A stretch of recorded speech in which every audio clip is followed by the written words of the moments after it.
Mais de 50% das queixas feitas a todos os médicos de medicina física têm origem na mente. O aumento da dor, o problema gastrointestinal, possível fibromialgia, fenômeno autoimune, dores nas articulações e erupções cutâneas são 6 sintomas diferentes de uma mesma causa. Dr. Paul Conte, o psiquiatra que ajudou Lady Gaga, as Kardashians, Mel Robbins, autor de O que está dando certo, um novo método poderoso para otimizar sua saúde mental, que enxerga como todos nós podemos melhorar. Se não lidarmos com traumas, eles não somem. Causam sintomas como insônia, pânico, depressão e uso de substâncias. Meu irmão mais novo morreu por suicídio. Eu estava na metade dos meus 20 anos na época, e a vida estava indo por um caminho tão ruim. Eu não tinha esperança em relação ao futuro, eu tinha relacionamentos tóxicos, eu estava bebendo mais, eu sentia muita vergonha de pedir ajuda, e então alguém começou a trazer ordem, e eu comecei simplesmente a aprender. A mente e o corpo são entrelaçados, o que afeta um impacta o outro.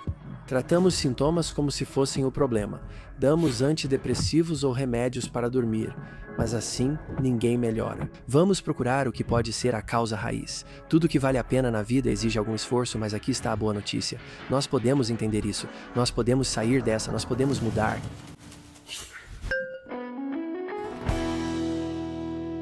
Oi, eu sou a Dra. Mayim Bialik. Eu sou Jonathan Cohen. E bem-vindos ao nosso Breakdown. Sabe de uma coisa? Hoje vamos fazer algo diferente. Vamos falar sobre o que está dando certo. Por que estamos fazendo isso, Mike? Estamos fazendo isso porque grande parte do campo da saúde mental e, na verdade, da cultura pop e das redes sociais está focada no que há de errado comigo. Qual é o meu diagnóstico? Que remédio eu preciso tomar? O que meus pais fizeram que me prejudicou? Hoje vamos conversar com o autor de O que está dando certo, um novo método poderoso para otimizar sua saúde mental, Dr. Paulo Conte. Ele é psiquiatra, presidente do Pacific Premier Group PC, que é uma clínica de saúde mental completa que oferece terapia, coaching e serviços de consultoria. Você talvez conheça o Dr. Conte porque ele é conhecido publicamente como o psiquiatra que trabalhou com Lady Gaga, que tinha fibromialgia e acabou no hospital após um episódio psicótico. Ele é o médico que a ajudou a conectar a fibromialgia a um trauma de agressão sexual que ainda não havia sido processado. Então, o Dr. Conte é conhecido por trabalhar com pessoas como as Kardashians, Mel Robbins, Whitney Cummings, Tom Bilyeu, Lex Fridman, Rich Roll, Danica Patrick e Tim Ferriss. A lista de clientes, colegas e colaboradores dele é extremamente significativa para o momento em que estamos agora. Mas eu acho que o mais importante para essa conversa de hoje é que ele é um dos profissionais mais compassivos da área, que trabalha com pacientes, que enxerga o que a indústria está fazendo de errado e como todos nós podemos melhorar. Não só para a psiquiatria, para a terapia, mas para nós como indivíduos. Ficamos muito felizes em receber pessoalmente o Dr. Paulo Conte no Breakdown. Seja bem-vindo. Break it down.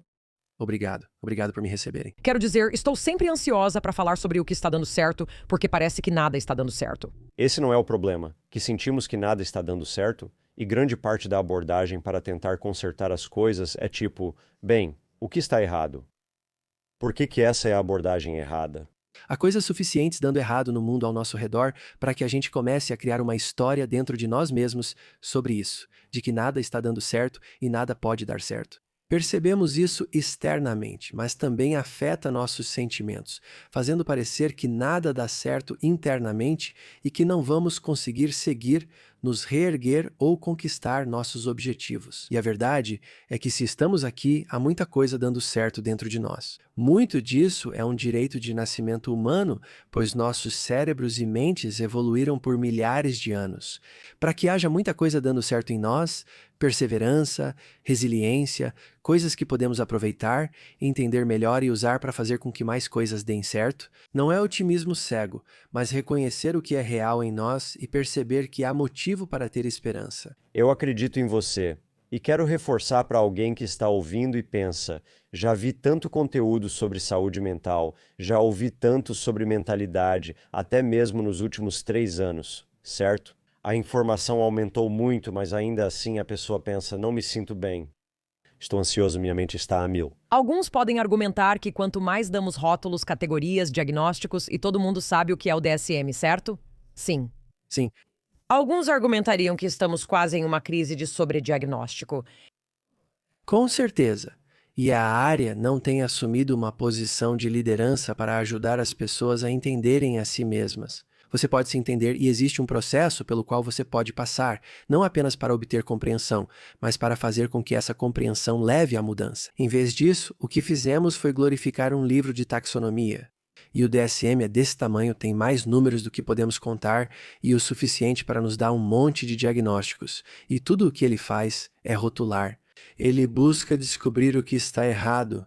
Há muitas coisas a identificar neste livro extenso, sem explicação de sua origem. O que podemos fazer para promover mudanças? Então estamos glorificando o negativo. E claro, com mais informações, isso não ajuda as pessoas a se sentirem melhor.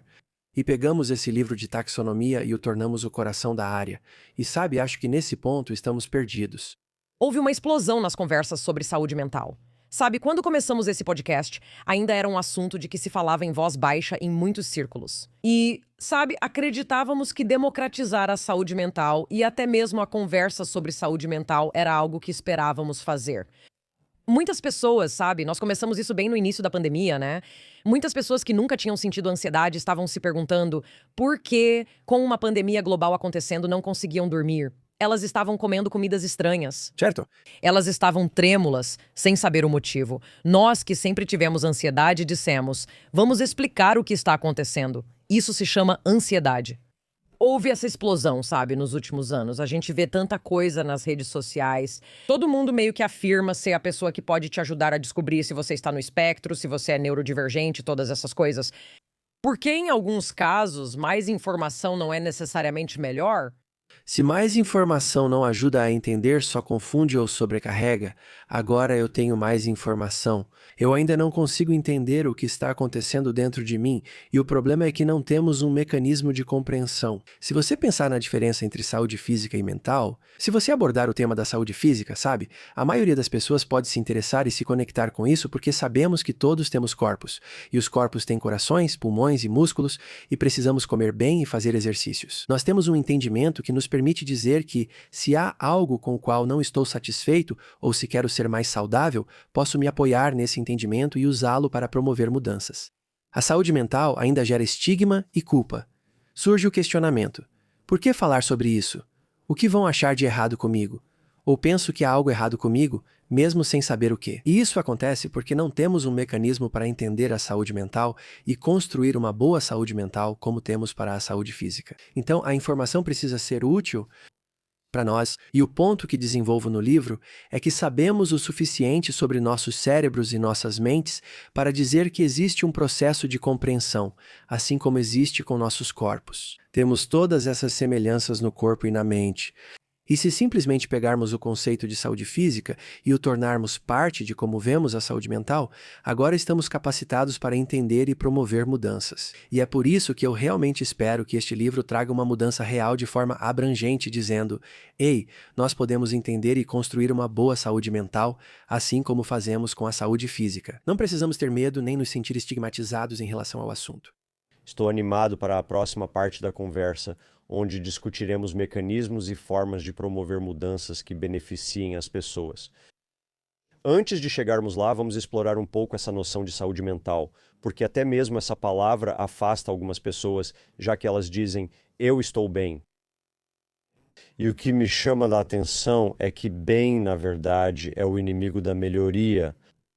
Ou seja, a maioria das pessoas segue padrões sem perceber e não seriam vistas como tendo má saúde mental, mas não estão otimizadas. Elas não estão vivendo de uma forma expansiva, não enxergam oportunidades, não se sentem conectadas e simplesmente vivem nesse estado de letargia baixo sem nem perceber que estão vivendo assim.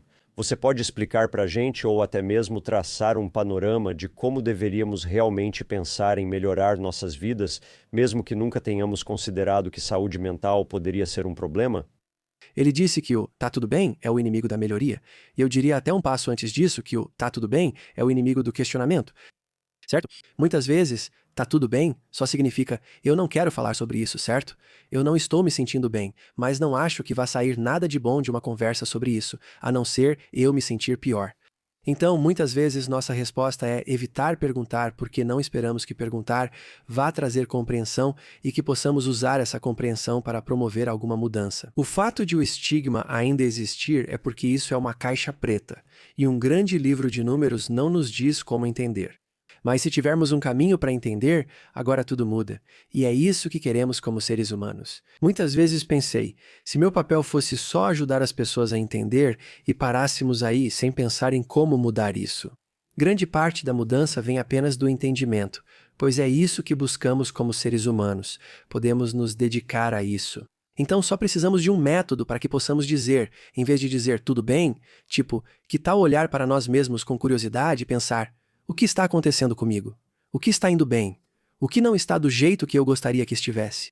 Deixe-me dar uma olhada nisso para que eu possa fazer uma mudança. Essa é a diferença. Quando as pessoas entendem a ansiedade, geralmente também compreendem a depressão, letargia, insegurança, dúvidas sobre si mesmas e a ruminação. Quais outros aspectos você vê as pessoas mudando significativamente em suas vidas? Bem, se existe uma queixa de saúde mental que alguém tem, ou se eu sinto que estou indo bem, mas não me sinto tão forte caso algo difícil aconteça, então queremos ser capazes de cuidar da nossa saúde mental, assim como fazemos com a nossa saúde física. Então, se alguém procura um médico com uma queixa de saúde física, existe um processo, certo? Existe um processo de coleta do histórico, existe um processo de fazer um exame físico, existe um processo de talvez pedir alguns exames laboratoriais. Precisamos trazer o mesmo método para a saúde mental e dizer: ok, todos nós temos uma estrutura interna de autoconceito. Todos temos uma função do eu, assim como órgãos e funções corporais. Se começarmos aceitando esse processo, traremos compreensão. Não é apenas um tiro no escuro, certo? É passando por um processo. E se fizermos isso e olharmos para os elementos da estrutura do nosso eu e para os elementos da função do nosso eu, vamos descobrir se algo está fora de equilíbrio. Encontramos o que existe e isso nos orienta para a mudança. No fim, buscamos construir empoderamento e autonomia, certo? Interagimos de forma intencional com o mundo. Buscamos humildade ao reconhecer que também somos humanos e temos questões internas que merecem atenção, sem vergonha disso. A humildade permite encarar a vida com gratidão. A agência ativa e gratidão nos conduzem à felicidade. Podemos discutir mais. Quais são os componentes da felicidade? E, no fim das contas, existem impulsos dentro de nós que governam tudo isso. Então, o ponto que estou tentando destacar é que existe um processo, assim como há na saúde física. Podemos usar esse processo para identificar o que mudar e melhorar.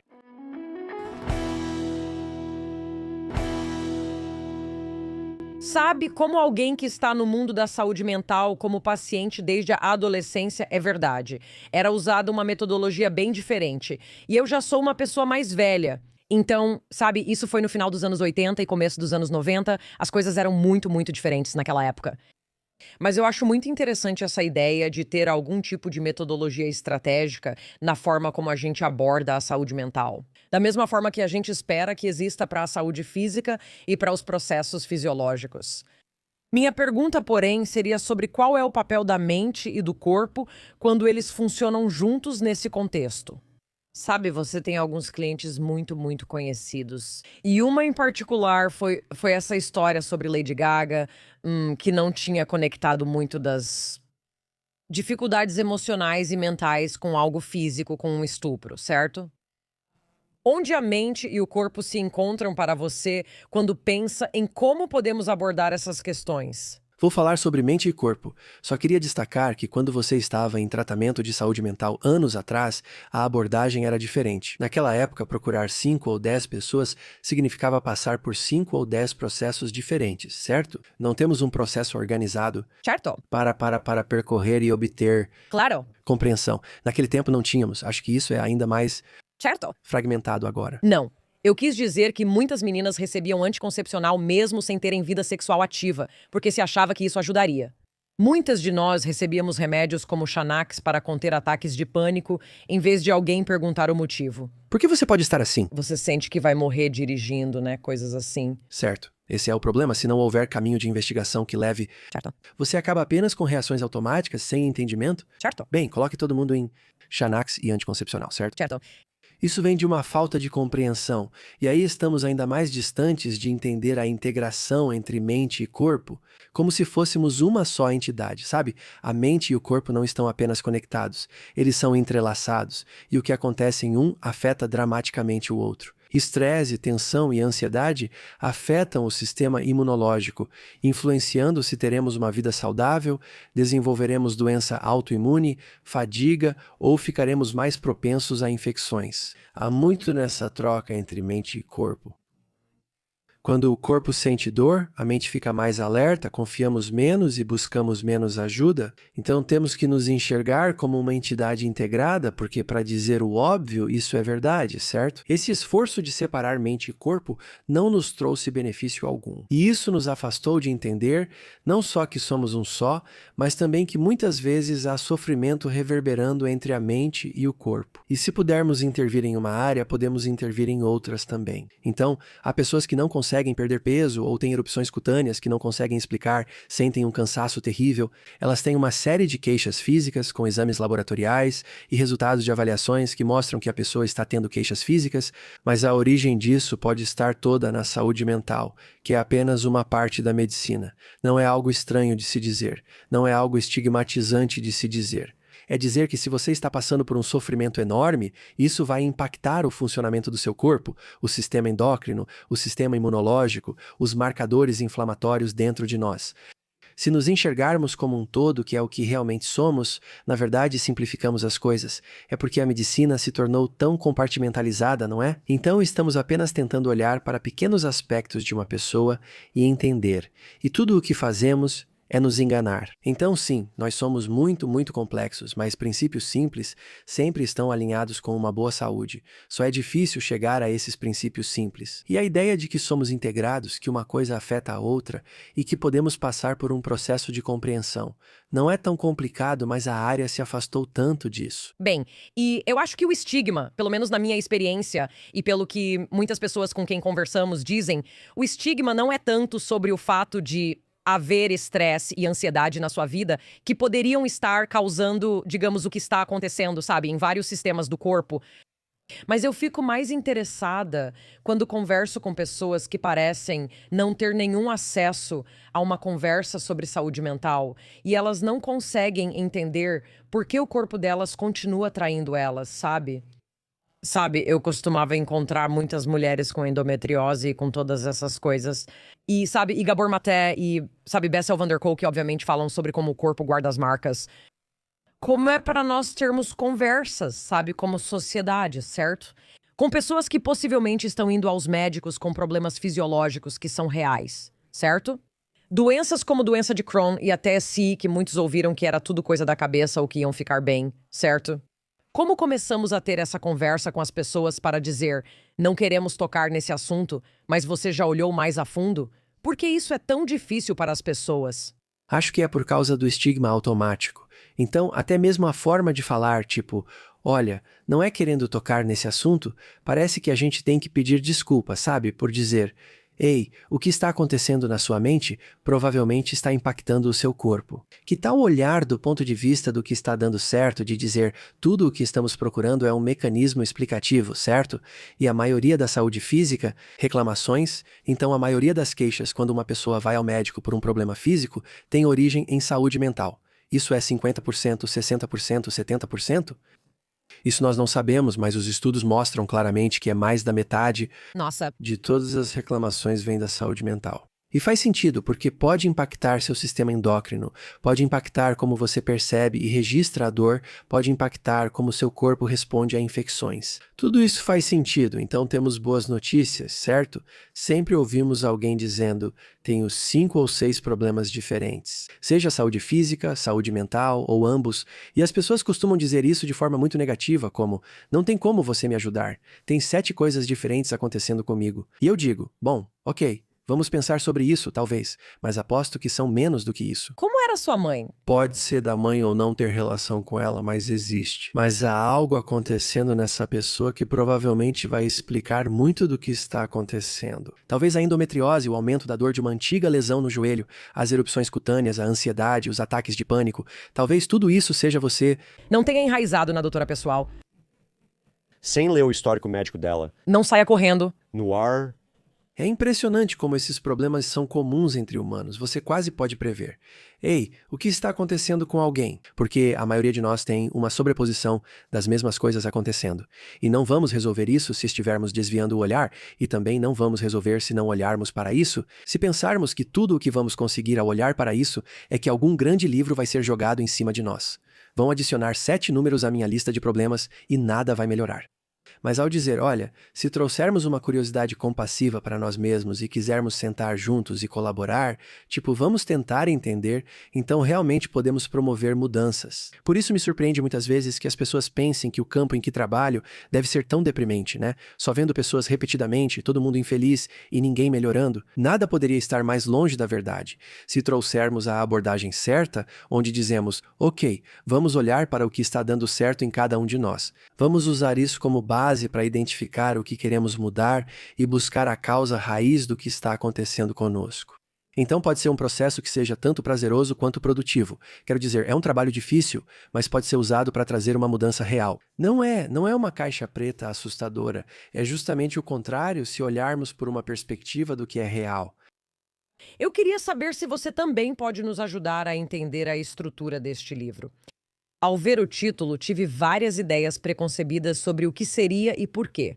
Achei que não iria gostar, mas ao ler o livro, tudo fez mais sentido. Você pode falar um pouco sobre o que a gente pode se dar crédito em relação a como chegamos até aqui como um ponto de partida? E você compartilha uma história muito, muito dolorosa e muito pessoal de algo que impactou sua família de uma forma que muitas famílias não conseguem se recuperar, certo? Você pode falar um pouco sobre como tudo começou e como isso leva a uma perspectiva do que está dando certo? Então eu acho que para começar, se estamos aqui, se estamos vivos, há muita coisa dando certo em nós. Se alguém diz que sua saúde está péssima e que nada pode ser feito, mas está vivo, com coração e pulmões funcionando, ainda há saúde. Seus vasos sanguíneos bombeiam sangue com oxigênio. Há muita coisa funcionando bem e isso pode ser nosso ponto de partida. Não é uma forma poliana de ver as coisas, é o que dizem. Esse é o ponto certo para começar. O mesmo vale para nossa saúde mental. Temos estruturas internas complexas, mas podemos perguntar o que está funcionando bem e focar nisso. Então, alguém que diz, eu nunca consigo o emprego que quero, ou nunca encontro o relacionamento que desejo. Bem, essa pessoa também está te mostrando perseverança e resiliência, certo? Então vamos começar a olhar para isso. Se olharmos para nós mesmos, sem medo do que vamos encontrar, muitas vezes conseguimos resolver problemas. Poderia dizer que sou rejeitada por todos que tento amar.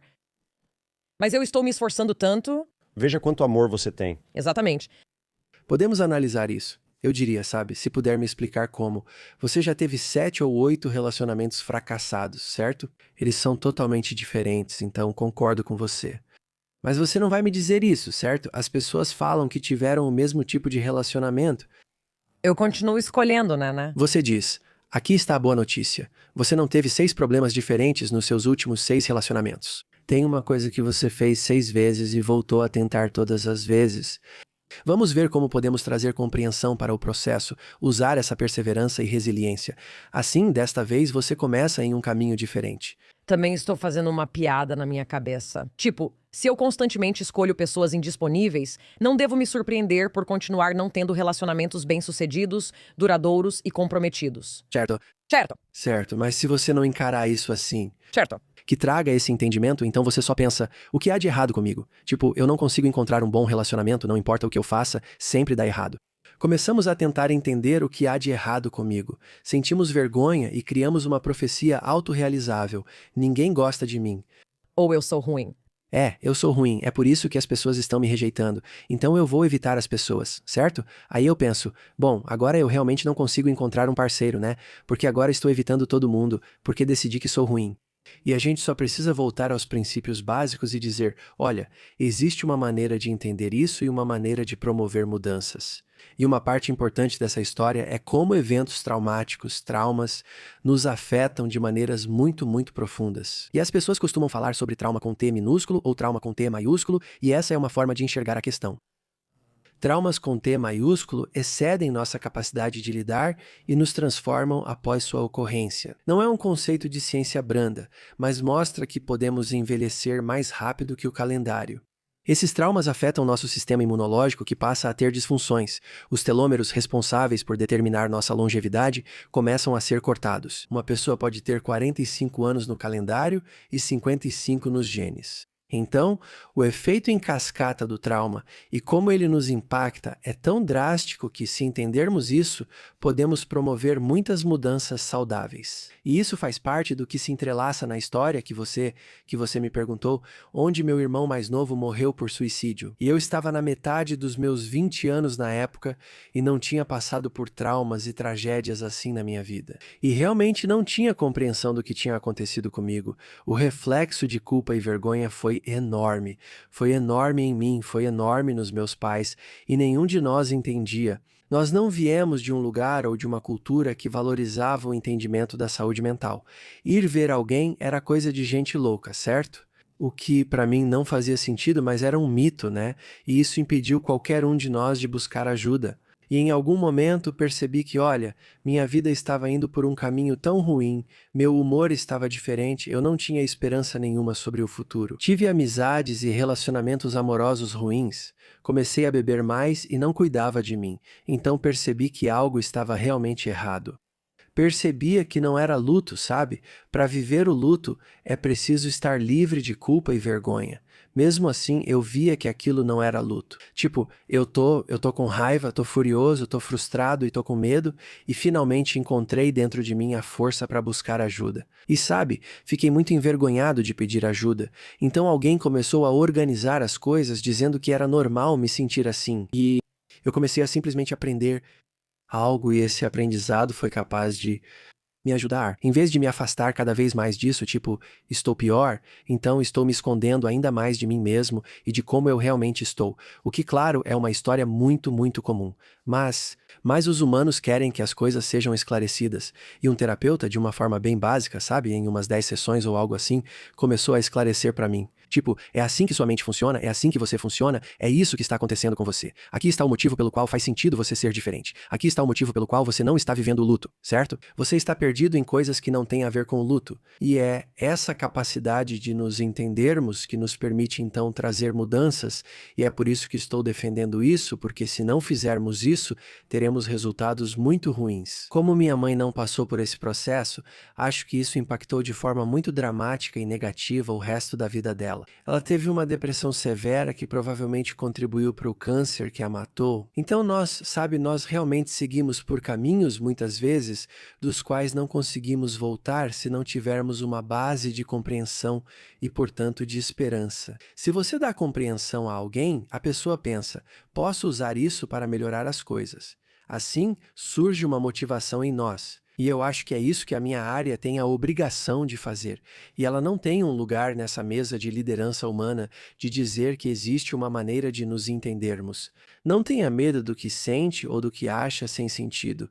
Isso pode te fazer pensar, meu Deus, o que há de errado comigo?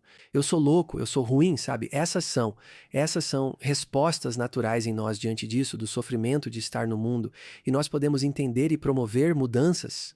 E essa combinação de curiosidade compassiva e conhecimento é incrivelmente poderosa.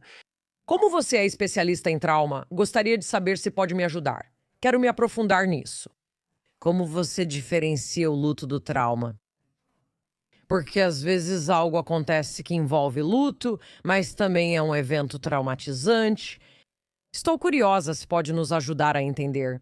Hoje, ouvimos muito que muitas pessoas se sentem traumatizadas e ativadas por gatilhos o tempo todo, não é? E eu queria saber se você, de uma perspectiva clínica, pode nos ajudar a entender sobre o que você está falando quando você fala sobre isso. Meu irmão cometeu suicídio, eu estava de luto, o que eu estava sentindo também era trauma. Como podemos diferenciar? Sim, não é tanto a diferença entre trauma e luto, é que o trauma é a origem do problema, certo? Então, é o trauma que chega até nós e aí dizemos, ok, o que acontece depois? Então, uma resposta saudável ao trauma é o luto. Então, quando meu irmão morreu, a resposta saudável teria sido sentir tristeza certo? Só de perceber, meu Deus, há uma imensidão nisso. Eu não consigo dar conta disso e me sinto tão triste e o mundo parece um lugar diferente. Essa é a resposta saudável. Mas muitas vezes nós não estamos de luto. Não estava de luto após a morte do meu irmão. A maioria das pessoas que passou por um trauma muito severo não está de luto, porque só podemos viver o luto se estivermos livres de tudo o que bloqueia isso. Então, se eu estou sentindo culpa e vergonha, se estou com raiva de mim mesmo ou com raiva de Deus, ou se estou com tanto medo de estar no mundo agora por causa do que aconteceu, eu não estou de luto. Por isso, no final da residência, tive um trabalho do qual aprendi mais do que em qualquer outra experiência anterior. Eu estava atendendo casas de repouso ao longo da costa leste de Massachusetts, e quando eu entrava nelas, ainda havia pessoas com quem eu podia fazer terapia. Nem todo mundo tinha doença de Alzheimer, certo? Havia pessoas com quem eu podia fazer terapia. E eu percebi que, se não lidarmos com os traumas em nossas vidas, eles não desaparecem. Certo? E muitos de nós pensamos quantas vezes alguém já me disse, não, não pode ser isso, isso foi há 3 anos, 10 anos, 20 anos. E eu penso que, se o mundo descobrir como podemos viver 500 anos e não lidarmos com os traumas, estaremos vivendo com eles no ano 480. Certo? Então precisamos processar o que aconteceu conosco como uma reação ao trauma para que possamos realmente viver o luto. Essa é a resposta saudável ao trauma. Meus avós eram imigrantes aqui. Acho que nem existe uma palavra na minha língua para trauma. Simplesmente não há. É só chamado de viver, né? Mas quantos de nós viemos de famílias onde essas não são conversas às quais nossos pais ou avós têm acesso? Isso era considerado um luxo, não é? Era um luxo pensar nisso. Ainda assim, aqui estamos lidando com isso. Esse é o conceito de trauma intergeracional, não é? Estamos lidando com todas as merdas de todo mundo que você acaba herdando e aí é jogada nesse mundo, não é? E você deveria ser capaz de lidar com isso, mas a gente nem tem o vocabulário para isso. É aqui que a ciência moderna nos ensinou algo surpreendente. O campo da epigenética nos ensinou algo surpreendente, que é o seguinte: se há um trauma em uma pessoa, um trauma severo que sobrecarrega nossos mecanismos de enfrentamento e muda a forma como funcionamos, essa mudança pode ser passada adiante nos genes. Quero dizer, isso é incrível, não é? Então, se você pensar, imagine alguém que foi traumatizado há 2 gerações, certo? Coisas terríveis aconteceram e agora essa pessoa está funcionando de forma diferente. Um gene que era bom, adaptativo e saudável nessa pessoa pode então ser desligado. E então esse gene desligado é transmitido. Agora você pode ter alguém, 2 ou 3 gerações depois, que está em um estado de maior ansiedade. Há uma reação negativa maior diante de coisas difíceis. A pessoa se sente insegura no mundo e ela não estava destinada a ser assim. Isso veio do trauma de 2, 3 gerações antes. Isso é simplesmente incrível. Se tratarmos esse trauma e pudermos dizer, sim, faz sentido que as habilidades de enfrentamento dessa pessoa tenham sido sobrecarregadas.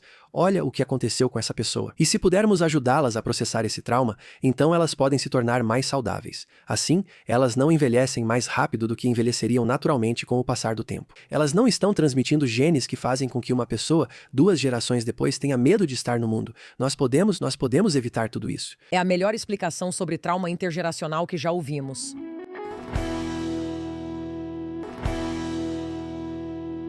Eu sempre digo, tipo, o óvulo que viria a ser, eu estava fugindo da Hungria, sabe? Tipo, antes da Segunda Guerra Mundial. Foi uma fuga muito difícil, né? Isso explica muita coisa. Isso explica muita coisa. Não, mas eu acho que todos nós, em algum momento, temos essa história, uma versão dessa história.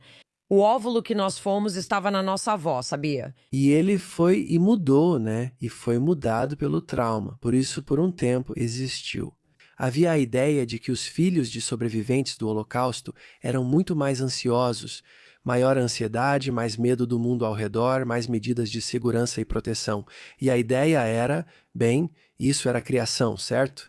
Eles foram criados pelas pessoas que haviam sobrevivido Claro. o Holocausto. Mas o que começamos a perceber uma geração depois foi que essa experiência nem sempre era comunicada para a próxima geração. Às vezes havia divisões e a criança crescia em outro ambiente. E então você começou a perceber que esses netos ainda estavam na mesma situação, sofrendo do mesmo perfil de ansiedade aumentada, certo?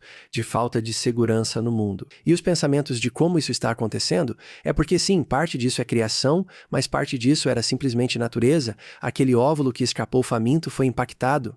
E mesmo que 2 gerações depois as pessoas nem estejam cientes disso, A criança ainda é diferente e ainda é afetada, e eu acho que esse é o argumento mais forte que podemos fazer como seres humanos para a identificação, prevenção e tratamento, caso ocorra, do trauma e para entendermos nossa saúde mental. Porque para todos nós não precisamos transmitir aos nossos filhos, ao mundo ao nosso redor, o impacto do nosso próprio trauma, seja ele biológico, seja na parte da natureza ou na parte da criação. E é incrível para mim que temos o conhecimento e a sofisticação para entender isso, para investir em prevenção e tratamento, e não fazemos.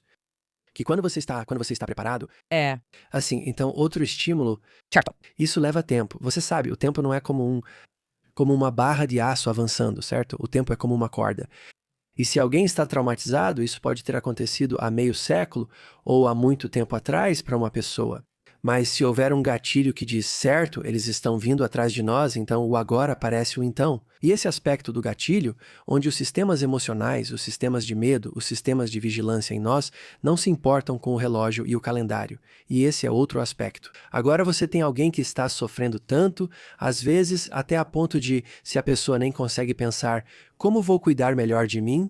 O que acontece agora está tão preso à emoção do passado que acabamos sobrecarregados. E estamos vendo muito disso com os gatilhos atuais que estão relacionados a traumas anteriores, e pode até ser um trauma anterior de uma geração passada. Outra coisa que me chama a atenção é que muitas pessoas que tentam afastar essas coisas, à medida que você se torna mais compartimentalizado, à medida que você não lida com isso no momento, começa a experimentar uma série de outros problemas que você não associa a isso.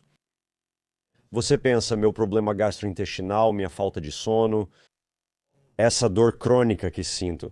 Você está tão distante que nem percebe que foi por aquele luto reprimido. E do jeito que você descreveu que potencialmente o câncer da sua mãe veio dessa emoção não processada, é como se fosse uma revelação enorme do que realmente impacta a nossa saúde física. E você acha que mais de 50% das queixas feitas a todos os médicos que tratam da saúde física têm origem na mente. Então, o que você acabou de dizer não é incomum?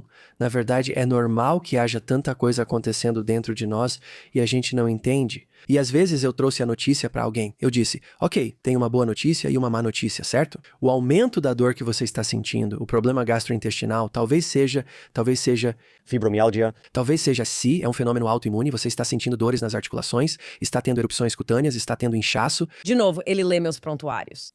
Então podemos dizer, olha, tem más notícias e boas notícias, certo? As boas notícias são muito melhores do que as más, certo? As más notícias são que tudo isso é real, é verdade e está acontecendo com você. A boa notícia é que tem um único ponto de origem. É um único ponto de origem. E muitas vezes é muito, muito claro. Você pode sentar com alguém, pode ouvir a história dessa pessoa e pode ver e entender de onde vem esse ponto de origem. E as pessoas geralmente ficam felizes em ouvir isso, porque eu digo, olha, esses 6 problemas que estão te deixando infeliz, que você vê como 6 coisas completamente diferentes, vêm de uma coisa só, um problema que a gente pode tratar. Geralmente, isso faz a pessoa se sentir bem. Mas quando você menciona que isso está relacionado à saúde mental, muitas vezes as pessoas já se sentem de forma bem diferente. Às vezes a gente fala sobre isso de uma forma um pouco diferente, dizendo que, na verdade, é algo neurologicamente determinado. Quero dizer, é só uma outra maneira de colocar a questão. As pessoas querem ouvir que existe um comprimido que resolverá seus 8 problemas. É muito difícil para elas ouvirem isso. Não quero dizer que não queiram ouvir. É muito difícil para elas ouvirem isso. Sabe de uma coisa?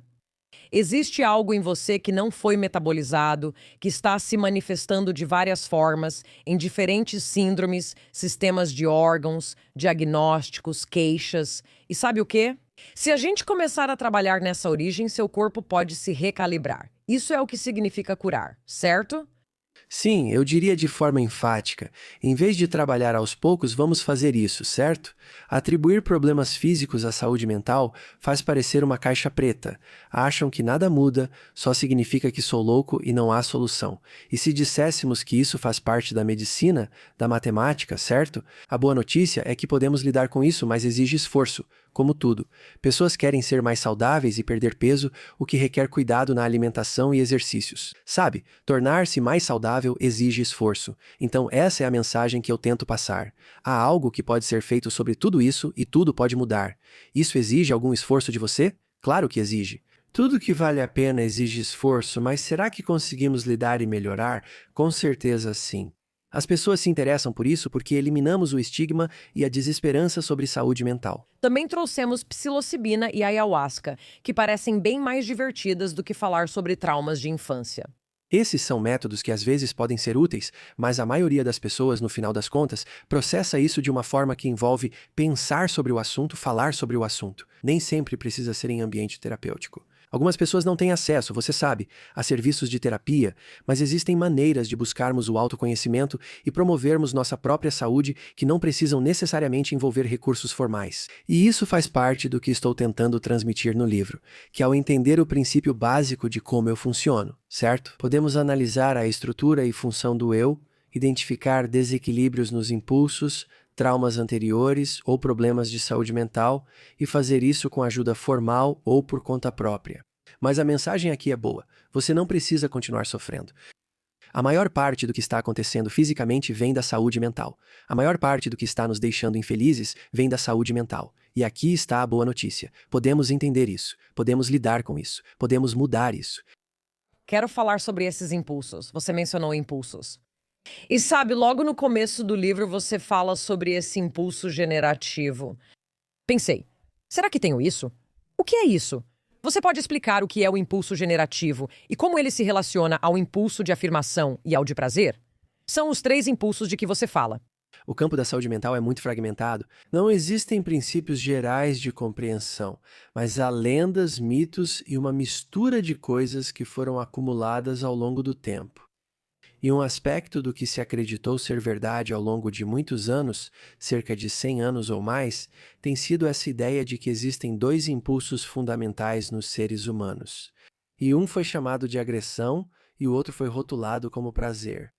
E a forma como isso acabou sendo resumido, o que na verdade não é bem verdade, mas o resumo era: olha, todos nós somos agressivos, todos nós queremos prazer, todos nós queremos bater uns nos outros na cabeça e fazer sexo. Basicamente foi assim que isso foi simplificado demais. E o que isso realmente estava tentando dizer era algo um pouco diferente disso, que existe agressividade em nós e um desejo de nos impor ao mundo porque é assim que sobrevivemos, certo? Os seres humanos buscam prazer, mas não necessariamente hedonista. Pode ser, por exemplo, o prazer de sentir-se seguro, certo? Então, se olharmos para esses impulsos e dissermos, ok, vamos ajustá-los para uma compreensão mais sutil, diríamos, ok, queremos nos afirmar, certo? Se não quiséssemos nos afirmar, só deitaríamos no chão e pronto, certo? Ou reprimiríamos sentimentos e desenvolveríamos uma doença autoimune. Mesmo tentando se afirmar, isso pode acontecer. Certo? Podemos pensar, vou me afirmar reprimindo sentimentos. Como farei isso? Vou me exercitar 14 horas por dia ou vou ler o tempo todo? Ou seja, podemos usar esses impulsos contra nós mesmos. Sabe, podemos ser assertivos demais ou de menos, e aí acabamos nos tornando nossos próprios piores inimigos. Queremos marcar nossa presença no mundo e obter alguma gratificação, seja um teto, comida, sexo ou qualquer outra coisa. Isso faz sentido, certo? Isso está em nós, como seres humanos, e há muitas evidências que mostram isso. Mas, considerando o todo dos seres humanos, o que a literatura e a filosofia nos ensinaram ao longo de milhares de anos? O que os estudos de psicologia, filosofia e a neurociência moderna nos ensinaram? Aprendemos que esses não podem ser os únicos impulsos, certo? Eles não explicam a humanidade em humanos. Isso que os humanos são levados a fazer é tornar o mundo ao nosso redor melhor, certo? Para que nossa presença seja sentida não apenas para eu me impor e sobreviver, mas a criação de arte, por exemplo, uma pessoa que tem o suficiente e pode se manter segura, elas fazem coisas para outras pessoas que querem aprender e crescer, dar uma força a alguém quando essa pessoa está mal e ninguém está vendo você fazer isso, certo? Essa ideia de que só temos o que era chamado de agressividade, melhor dizendo, assertividade, e prazer dentro de nós, simplesmente não faz justiça à nossa humanidade. Na verdade, isso é um insulto à nossa humanidade. E aí tenta dar voltas para tentar explicar. Diria assim, bem, se não houver ninguém por perto e você estiver andando à beira do lago e me vir no lago, e eu estiver me afogando, certo, lutando, e houver um salva-vidas, e você for até o salva-vidas e jogá-lo para mim. Por quê? Por que você faria isso? Certo, essa teoria diria, uau, você quer se afirmar no mundo. Você quer dizer, eu sei que posso jogar esse salva-vidas para essa pessoa. Olhe para mim, certo? Ou você quer o prazer de saber que salvou alguém? Isso simplesmente não faz sentido. Não é por isso, e certamente não é por isso que as pessoas arriscam a própria vida por outras pessoas. É porque existe uma humanidade compartilhada acima de nós, ao nosso redor, que diz: eu quero ajudar essa pessoa. Eu sinto dentro de mim a vontade de ajudar essa pessoa, talvez até correndo algum risco para mim mesmo. Esse impulso generativo em nós é o motivo pelo qual fazemos coisas belas, pelo qual fazemos coisas gentis e pelo qual somos inspirados a sobreviver, certo? Não é só para que possamos simplesmente sobreviver e passar nossos genes adiante. E não é que simplesmente desistimos ou nos tornamos hedonistas depois que fazemos isso.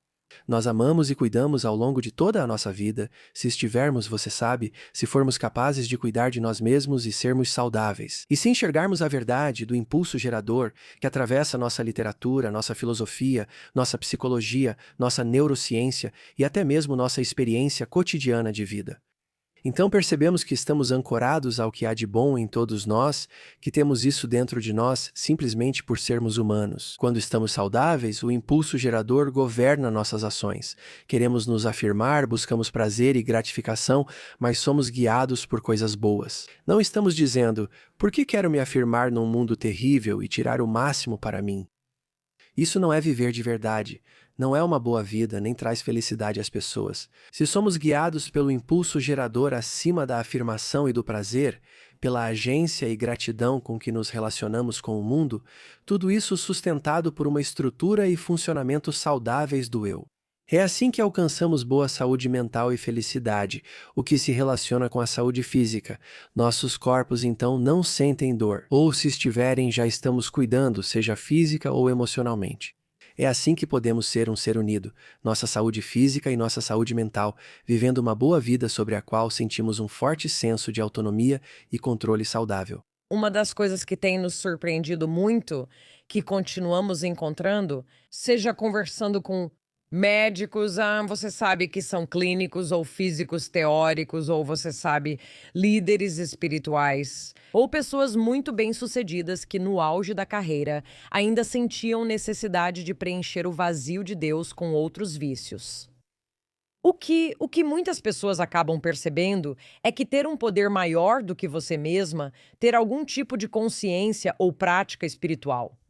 Parece ser esse fio condutor que, atravessa até mesmo os cientistas mais céticos, que quando passam por suas próprias jornadas, muitas vezes descobrem que existe algo que é meio indescritível, que é uma fonte de bondade, de amor.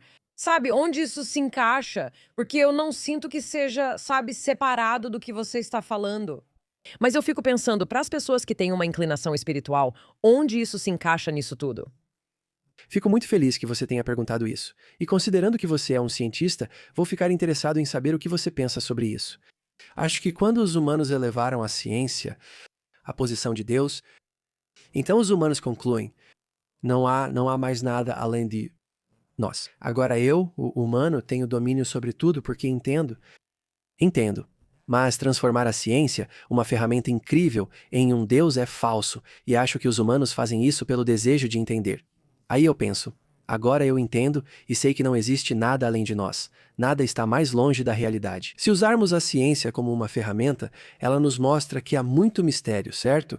Coisas que acontecem fora do espaço e do tempo. Acho que são os físicos quânticos e os físicos teóricos que são os maiores aliados disso. Acredito que, considerando todas as dimensões da existência, nós, seres biológicos, geramos formas de onda que não se limitam ao espaço e ao tempo. E eu acho que há muito nisso que é inspirador e que nos diz: ei, realmente parece que há mais do que apenas nós aqui, e isso não é um conceito ingênuo. Isso surge ao observar, usar a ciência como ferramenta e questionar o que ela nos indica. E eu não estou defendendo um sistema de crenças dizendo, portanto, todos deveriam acreditar em algo além de nós, mas pelo menos aceitar que existe mistério, certo? Que existe mistério. Não é preto no branco, não é algo que possamos entender completamente. Está muito, muito, muito longe disso. E esse mistério, então, é belo e inspirador. Se não conseguimos ver o mistério assim, será que não o vemos nas coisas boas que as pessoas fazem umas pelas outras em situações difíceis? Alguém que arrisca a vida por outra pessoa, será que não podemos parar e dizer, sabe, há uma certa magia nisso na nossa humanidade?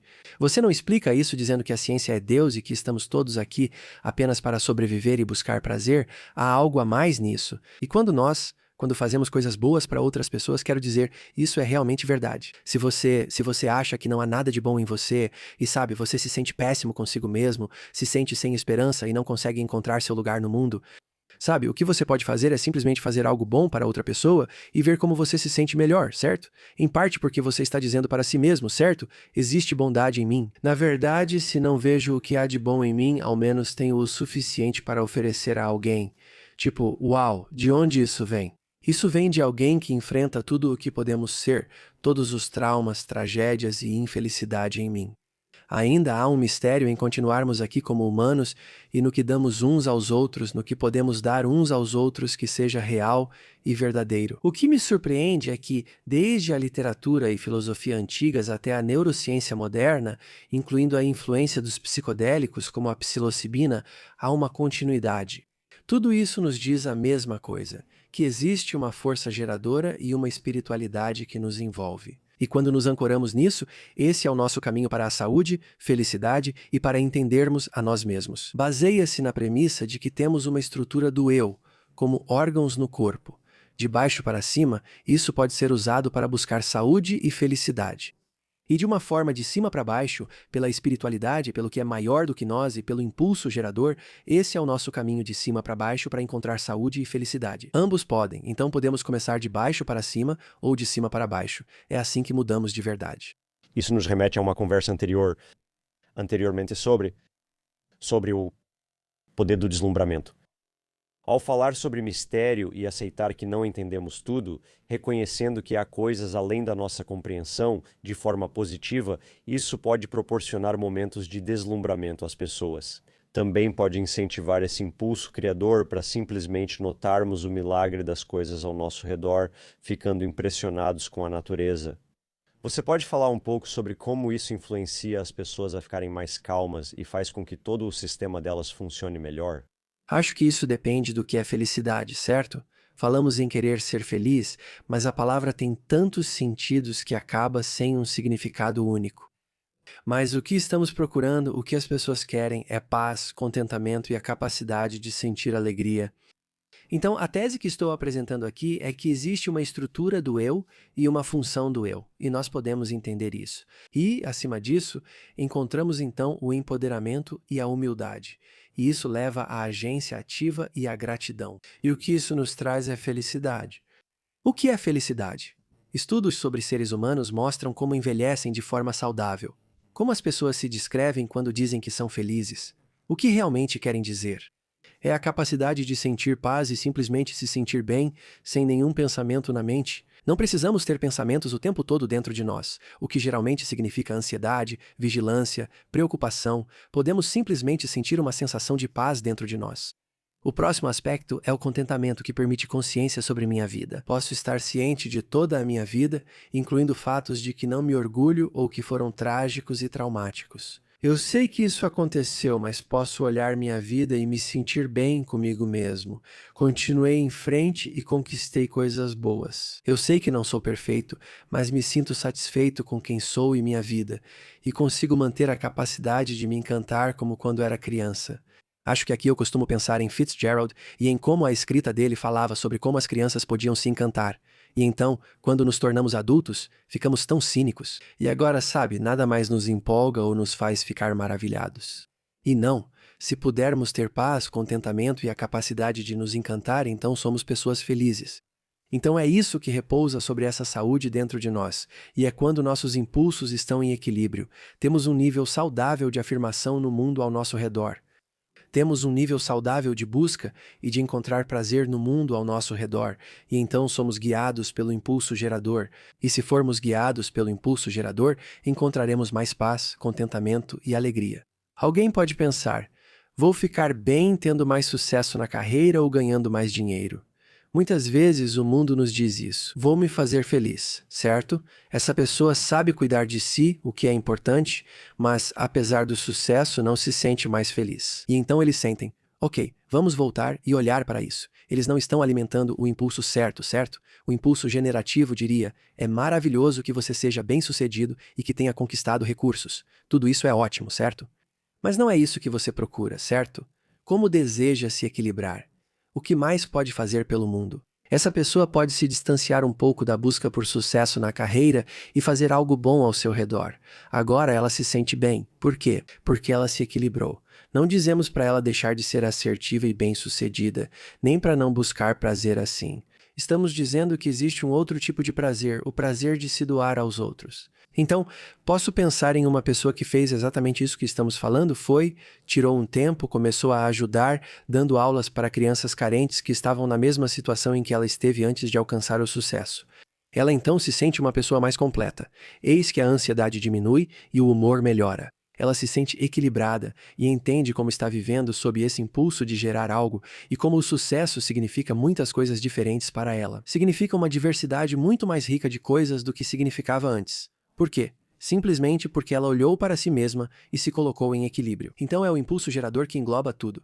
Mas por baixo disso, encontramos felicidade através da paz, contentamento e da capacidade de sentir prazer. A capacidade de sentir prazer realmente me chama a atenção, porque eu percebo que quando as pessoas estão em um momento ruim, elas perdem isso. Certo?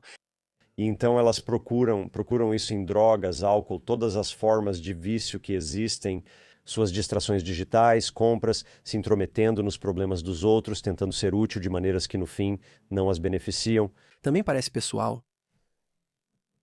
Se alguém está dizendo, ok, eu percebo que estou começando a perder isso, porque nem sempre notamos imediatamente. Começamos a nos sentir entorpecidos por dentro e então buscamos algo externamente. Como você começa a ser guiado por essa força geradora? Força ou impulso? Como você toma medidas para fazer isso ativamente? Nós esclarecemos isso. A primeira parte do processo é sempre o entendimento. Então imagine uma pessoa cujos impulsos estão fora de equilíbrio. Então a pessoa está acostumada a se impor no mundo e obter resultados muito bons. Depois ela começa a não obter tantos resultados assim. Vamos supor que acontecem mudanças no trabalho e agora a pessoa está trabalhando mais, mas está recebendo menos feedback positivo. Ela não recebe um aumento, ela não é promovida. E vamos supor que talvez a mesma coisa aconteça em casa. Existem mais estresses no relacionamento ou fatores de estresse em relação a um filho.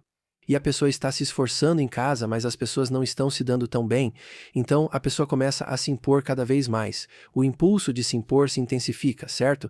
Mas o prazer, no entanto, está diminuindo. A pessoa não está tendo gratificação.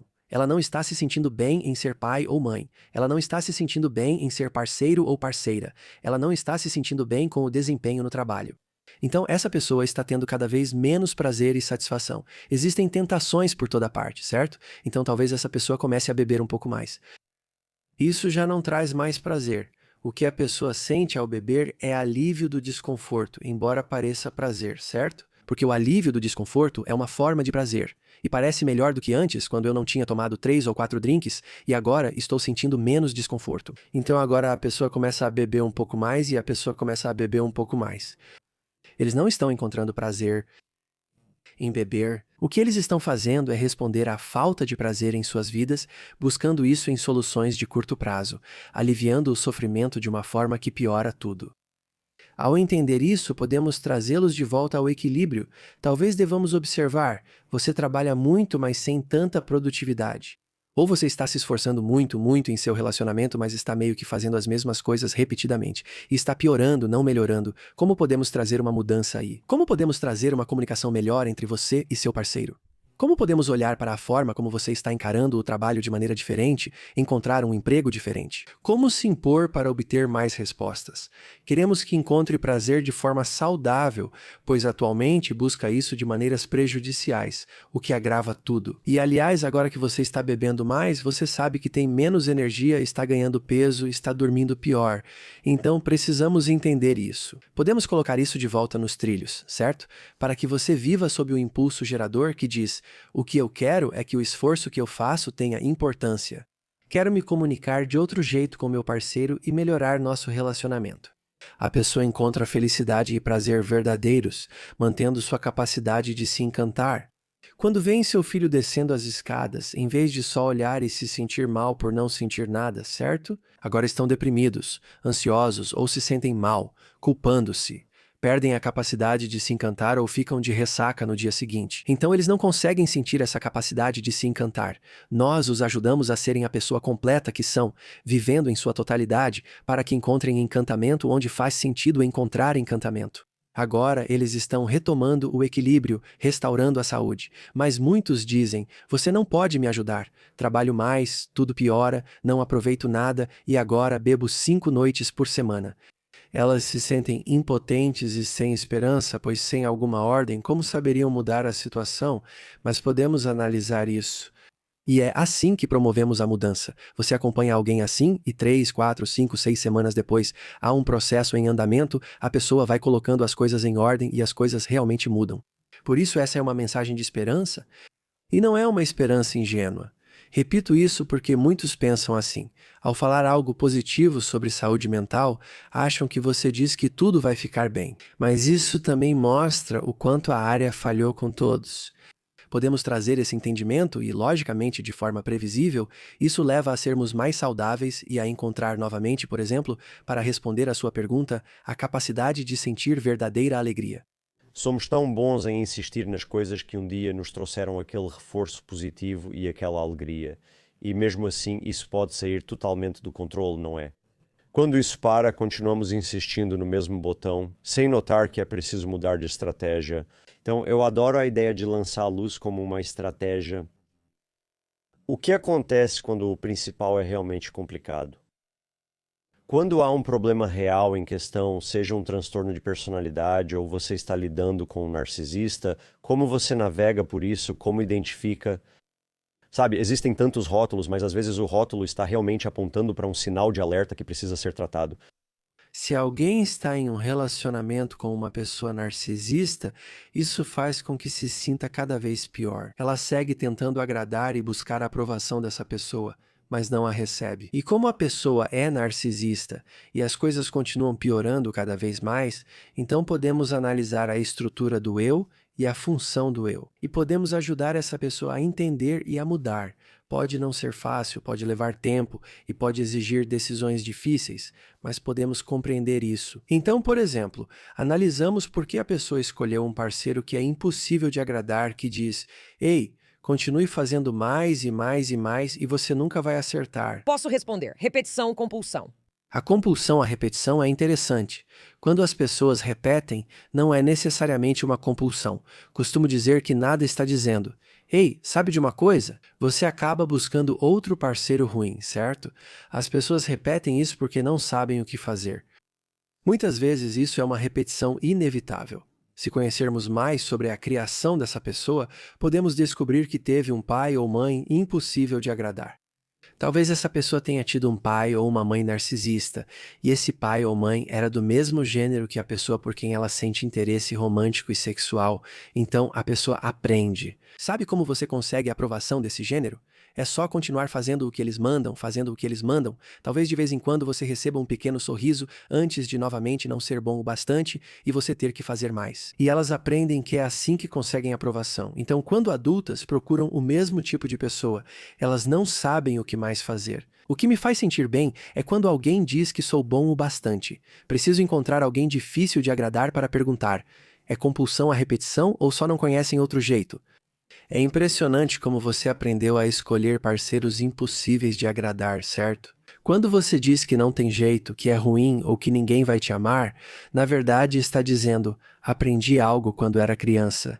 Aprendi que só sou bom se agradar quem é impossível de agradar. Agora vem a puberdade. Eu começo a ter sentimentos românticos e sexuais e saio para o mundo e veja só, encontro alguém exatamente assim. É por isso que estou infeliz. Há algo a ser entendido. Vamos analisar como a pessoa pode trazer mudanças e o que tem a oferecer. Foquemos no que está funcionando em você e o que contribui para o relacionamento. E você aprende, poxa, essa pessoa pode fazer tantas coisas boas por um parceiro, certo?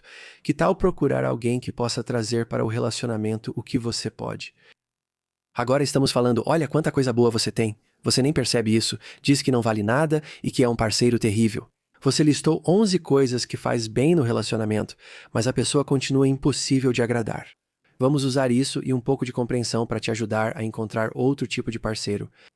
Agora você quase consegue ver a ficha cair para a pessoa, passando do medo, confusão e impotência para, ok, tem algo que pode ser feito aqui. Há dois pontos nessa história que me chamam a atenção. O primeiro é que ela retorna à analogia do barbante. Quando elas se sentem sem esperança, quando sentem essa intensidade de emoção, não é só a experiência de não serem validadas, vistas ou aceitas pelo parceiro atual. Elas também estão lidando com todas as emoções da infância, do pai ou da mãe com quem tiveram essa experiência emocional. Certo, porque mesmo que você saiba, nossos cérebros são mais poderosos do que o supercomputador mais avançado, certo? Mas também são muito simples de certa forma. Então, computadores antigos faziam atualizações, certo? Reiniciamos, pode demorar uns 11 minutos para ligar, mas ele busca atualizações. Mas nossos cérebros não fazem isso. Então, se você aprendeu quando criança que você simplesmente não é bom o suficiente e que sempre tem que fazer mais e nunca vai ser suficiente, o cérebro não vai lá e corrige isso e pensa, espera aí, espera um segundo. Agora, isso ainda é verdade mesmo? Eu aprendi isso, mas não é verdade. Nossos cérebros não funcionam assim. Só levamos isso adiante a menos que enfrentemos. Então, muitos e muitos de nós estamos carregando essas lições da infância para a vida adulta, mesmo que elas não façam sentido nenhum. Como o tempo é como uma corda, não uma barra de aço, emoções passadas podem se tornar presentes. Assim você disse que a pessoa lida agora com emoções de quando era criança. Sim e não, eles não lidam com essas emoções, mas são dominados por elas como uma onda gigante. Por isso ficamos paralisados, como cervos diante dos faróis. Mas se você disser, na verdade faz todo sentido você se sentir assim. Quando você era mais jovem, foi condicionado por homens, mulheres ou pelo tipo de pessoa por quem se interessa, romântica e sexualmente, você foi programado para acreditar que esse tipo de pessoa nunca vai se satisfazer e que você nunca será bom o suficiente. Então faz sentido você se sentir assim. Faz sentido você encontrar pessoas desse jeito. Aqui está a beleza de tudo isso fazer sentido. É assim que a gente muda isso. Isso mostra que não há nada de errado com você. Você não é estranho ou louco. Nós todos muitas vezes achamos que somos os únicos com esses problemas, mas faz sentido que a mente humana funcione assim e podemos usar esse entendimento. Frequentemente agimos como se disséssemos, claro, os problemas importam porque são nossos, mas entender e mudar isso não é difícil. Conseguimos fazer isso. Meu Deus, quanta esperança isso traz para quem já se sentiu tão assustado. Como vou consertar? Não entendo. Já tive 9 relacionamentos ruins seguidos. A outra parte dessa conversa é que, agora que eu sei, talvez eu precise fazer algumas mudanças realmente difíceis. Certo? Talvez eu tenha que me divorciar e lidar É. com as complicações disso. E se houver crianças envolvidas, então jogar luz sobre isso. Muitas vezes as pessoas evitam isso para não ter que enfrentar as conversas difíceis e as decisões que vêm depois. Certo. E isso só piora tudo. Se a gente reprime o sofrimento dentro da gente, ele não simplesmente fica lá parado, certo? Ele gera sintomas, gera insônia, gera crises de pânico, gera depressão, gera uso de substâncias. Então, sim, estamos em busca da verdade. E isso precisa ficar muito claro. Acho importante ressaltar isso. Estamos procurando o que é verdadeiro. Se encontrarmos dificuldades, queremos dizer à pessoa, temos como te ajudar a superar isso. Se você chega com dor abdominal, sabe, é ótimo poder dizer para alguém, é prisão de ventre. Podemos resolver isso com 1 ou 2 remédios. Essa é a boa notícia, certo? Mas e se não for isso? E se dissermos que é um problema sério e há uma obstrução? É algo sério de se dizer. Queremos dizer que não é fácil fazer uma cirurgia a tempo de recuperação, mas existe esse procedimento. Talvez eu esteja dizendo algo difícil, que é um problema sério e precisa de cirurgia, mas sabemos como operar. Há uma recuperação e depois você ficará bem. Precisamos agir da mesma forma na saúde mental e dizer, por exemplo, se o relacionamento for claramente abusivo. E o que estamos trazendo para a pessoa é, sabe, parece muito claro que para cuidar de si mesmo, para ter as coisas que você deseja, esse relacionamento vai precisar chegar ao fim, certo? Não é fácil dizer isso a alguém, mas dizer tchau e deixar a pessoa ir. Enquanto falo, vou te contar os 6 números que escolhi do livro para você. Então isso é muito, muito ruim para essa pessoa.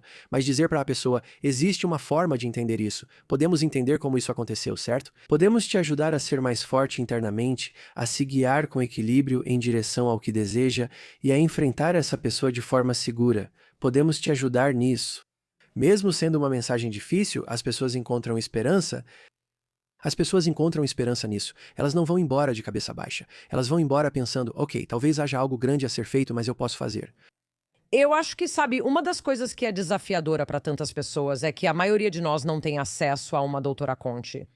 E muitas pessoas têm dificuldade, sabe, até mesmo para ter acesso a uma terapia básica, boa, sabe, sólida. Queria saber se você pode nos dar esperança sobre o livro, pois ele traz várias práticas que você pode aplicar na vida, tanto para entender quanto equilibrar esses impulsos. Você pode nos dar um pouco de esperança sobre o motivo pelo qual você escreveu esse livro? Você já tem uma carreira incrível e não precisava escrever esse livro, mas escolheu nos trazer essa ajuda. Então você pode falar um pouco sobre como o livro alcança isso? Sim, sim, obrigado. Então, o livro foi pensado e escrito para todos, com a ideia de que, se você não pode agora ou talvez nunca possa acessar recursos de apoio, você ainda pode entender. Ei, existe um processo dentro de mim e eu posso passar por isso e trazer um pouco de compreensão para mim mesmo. Existe um roteiro ali e há exercícios que acompanham esse roteiro para começar a fazer isso. Por exemplo, para trazer curiosidade compassiva para si mesmo, é preciso ser curioso sobre si mesmo. A maioria de nós não traz uma curiosidade compassiva, mas sim uma curiosidade com medo ou pensamentos como estou bravo comigo mesmo ou o que há de errado comigo ao tentar se entender. E o livro explica como existe um processo aqui, que se você conseguir trazer uma curiosidade compassiva e começar a pensar sobre si mesmo por esse ponto de vista, existe um processo pelo qual você pode passar para chegar a respostas. E a combinação de curiosidade compassiva com revisitar a própria narrativa de vida é muito poderosa. Isso está realmente na base de tudo isso, porque temos histórias que contamos para nós mesmos, tipo, é por isso que ninguém nunca vai me amar? Ou, é por isso que nunca vou ter sucesso? É isso que há de errado comigo. Nós contamos essas coisas para nós mesmos. Nem sabemos por que contamos essas coisas para nós mesmos. Voltar e dizer, quero me ver de um jeito novo, como se conhecesse alguém novo. Não precisa ser um clínico. Se eu estivesse conhecendo você e dissesse, ok, eu quero, sabe? Quero tentar te ajudar. Você está me pedindo para te ajudar a se entender. Que eu traga a mesma abertura para mim mesmo que eu teria com outra pessoa. E se a gente combinar isso com um roteiro de verdade, então podemos chegar a um lugar de compreensão. Ok, é isso que está acontecendo comigo. Às vezes, esse entendimento gera mais compreensão e conversas com outros. Às vezes isso pode nos levar a pensar, ok, talvez haja algo sério aqui e eu realmente deveria procurar atendimento clínico. Se alguém percebe que os problemas levam a algo profundo e difíceis de lidar, ou tem pensamentos de não querer viver, é motivo para buscar ajuda clínica. Mas como primeiro passo, vamos tentar ajudar a pessoa a se entender, porque a maioria das pessoas consegue promover mudanças sem ajuda clínica. E isso também pode orientar a pessoa sobre se ela realmente precisa ou não desse tipo de ajuda. Muita gente pensa que, sabe, psiquiatria é basicamente baseada em medicação. E, sabe, há um motivo para isso. Psiquiatras vão para a faculdade de medicina e aprendem tudo sobre farmacologia e um pouco sobre a neurobiologia da saúde mental e todas essas coisas e todos os processos que são impactados pelos medicamentos. Sabe, há uma epidemia, sabe, de prescrição e, em muitos casos, de prescrição excessiva, sabe, de SRS, em muitos casos por clínicos gerais muito bem intencionados e coisas assim. Muita gente não acha psiquiatra que aceite seu convênio ou cobra taxas muito altas. Eu queria saber se você pode falar um pouco sobre o que você percebe em relação à compreensão das pessoas sobre psiquiatria e qual o papel que a medicação pode ter e qual papel ela não deveria ter ao explorar todas essas questões. Sim, a psiquiatria abriu mão do seu lugar não só na liderança humana, mas também na liderança da medicina e cada vez mais vem se tornando uma fábrica de prescrições. E não digo isso para criticar os médicos. Acho que, por exemplo, os médicos de atenção primária estão entre os grupos de pessoas mais subestimados. E a ideia de que você deve entender e ajudar alguém em uma consulta de 15 minutos é simplesmente irreal. Acho que isso é sádico para médicos e pacientes, e os remédios acabam preenchendo essa lacuna. E eu sou formado em neurobiologia e psicofarmacologia, e os remédios realmente podem ter o seu lugar. Aspectos da saúde mental e seu tratamento podem exigir medicação, como em um diagnóstico real de transtorno bipolar. Os remédios são muito importantes e também podem ser fundamentais para ajudar, por exemplo, no tratamento da depressão, mas eles não são a história toda. Para muitos, eles seriam apenas uma pequena parte da história, cerca de 20 ou 30%. Vamos ajudar quem tem depressão indo à raiz do problema. E nesse processo, será que um pouco de um ISRS poderia ajudar a pessoa a se recuperar mais rápido? Mas o que fazemos é tratar os sintomas como se fossem o problema. E essa é a questão de como isso se encaixa com um livro que é um inventário de sintomas. Tudo o que ele faz é uma taxonomia, certo? É só marcar caixa, marcar caixa, marcar caixa, encontrar um número. Então, é claro que vamos olhar para os sintomas. Como um médico, com apenas 15 minutos para te examinar, ouvir coração, pulmões e fazer perguntas, também vai avaliar sua saúde mental? Ele fará um inventário de sintomas. Então ele vai dizer, ok, espera um segundo, seu humor está mais baixo. Espera um segundo, você não está dormindo bem. Ok, você tem menos energia. Ok, isso significa... Você se sente triste em relação ao mundo ou algo assim? Você está certo, vamos te dar um ISRS, eu vou fazer isso. Você não está dormindo, então vamos te dar um remédio para dormir, certo? E então o que estamos fazendo é isso, estamos polindo o capô quando o problema está no motor. E é claro, estamos fazendo isso. O que mais a gente esperaria fazer? E aí a gente se pergunta por que as pessoas não melhoram. É claro que elas não estão melhorando. Muito frequentemente vou contar o exemplo de uma mulher. Faz muito tempo, ela tinha ataques de pânico e depressão repetidamente. Isso foi há muito tempo e eu era o 5º ou 6º médico a vê-la. Nenhum remédio funcionava, ela já tinha tomado todos. E, na verdade, agora as pessoas começaram a pensar que ela estava querendo mais remédios. Talvez ela queira remédio porque não dorme bem, mesmo tomando remédio para dormir e assim por diante. E, na verdade, conversando com ela e ouvindo sua história, isso é realmente uma história real. E eu pude ver quando ela entrou no meu consultório, quero dizer, ela simplesmente não parecia saudável, sabe? Ela parecia tensa e agitada. E ela perguntava tipo, o que está acontecendo? Sabe, nós só começamos a conversar um pouco, e eu descobri sobre a violência que estava acontecendo em casa. E a gente acha que ela não teria crises de pânico, não ficaria deprimida, não teria insônia nessa situação, certo? Então ele estava dando para ela todos os remédios do mundo. Tudo o que os remédios faziam era prejudicá-la, certo? E você continuava dando mais remédios para ela, aí começam a aparecer alguns efeitos colaterais. Agora as pessoas começam a pensar que talvez ela tenha um problema de dependência. Agora ninguém mais vai querer dar mais remédios para ela, exceto que o que realmente precisava acontecer era simplesmente ouvi-la. E nós tivemos uma conversa do tipo, ok, precisa haver uma mudança. Para você, essa mudança pode significar que talvez nem precise de remédio. Tomara que tudo mude sem precisar deles. Talvez, mas você não pode estar numa situação em que você tem medo de ir para casa todos os dias. E foi uma das épocas em que existiam serviços de apoio para casos de violência doméstica, em que você podia ligar para um número e as pessoas simplesmente vinham e ninguém sabia para onde aquela pessoa ia. Eles não me contam. Eles não contam para ninguém para onde aquela pessoa está indo. E ela realmente aproveitou essa oportunidade e conseguiu trazer uma mudança real. E isso só mostra essa ideia de que ninguém tinha perguntado para ela. E eles só faziam assim. Ok, então deixa eu fazer um inventário dos sintomas. E aí tratavam os sintomas dela. Mas esse não é um exemplo raro, então precisamos olhar tudo em seu devido lugar. E, sabe, nós temos um arsenal realmente notável de medicamentos que podem ser usados para ajudar as pessoas, mas nós os usamos de forma inadequada. Nós os usamos em vez de buscar compreensão. Nós os usamos no lugar de promover uma mudança real. Sabe, o que mais me chama a atenção é a ideia de curiosidade e aceitação, e de olhar para as circunstâncias da sua vida com a noção de que você não está quebrado de forma alguma.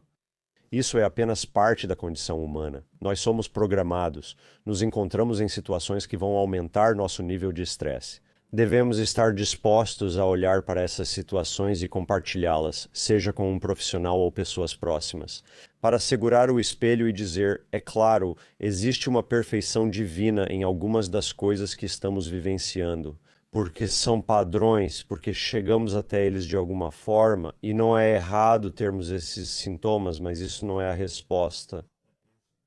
A resposta não está apenas nos sintomas, é preciso ir mais fundo do que isso, e você só consegue fazer isso através dessa abertura curiosa consigo mesmo e da disposição de olhar para isso. Acho que se as pessoas levarem apenas 2 coisas disso, é o impulso gerador que permeia tudo, e é a curiosidade compassiva na base. É assim que trazemos compreensão. Sabe, pense no básico de alguém dizendo ninguém gosta de mim. Isso já chamou a atenção clínica várias vezes. Ninguém gosta de mim. Quando alguém diz isso, as pessoas se afastam. Ninguém gosta de mim. Eu imediatamente quero me esconder. E como eu costumo dizer, ninguém nasce pensando essas coisas sobre si mesmo.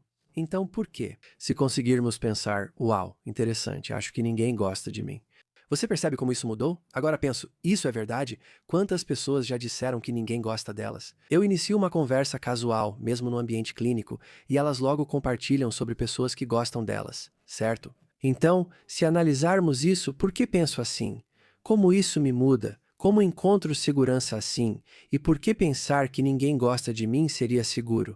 Se as últimas 4 pessoas me rejeitaram, posso achar que ninguém gosta de mim.